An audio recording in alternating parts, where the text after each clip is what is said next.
Got Talent contestant Sebastian de la Cruz sang the national anthem at the game 3 of the Spurs Heat series, and he nailed it. Take a look. Oh, say does that star-spangled banner yet wave o'er the land of the free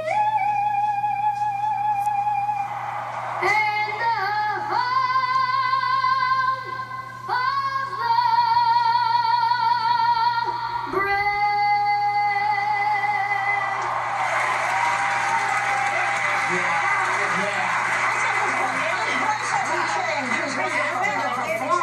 After this performance, he was slammed with racist tweets like 9 out of 10 chances that kid singing the national anthem is illegal.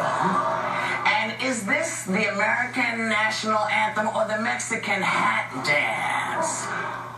Now, I mean, people everywhere. Nasty. but there seems to be like a huge uptick in the nasty. We saw this other lady earlier talking, calling people really ugly names, and this, there's a little kid singing the national anthem, an American kid in Texas.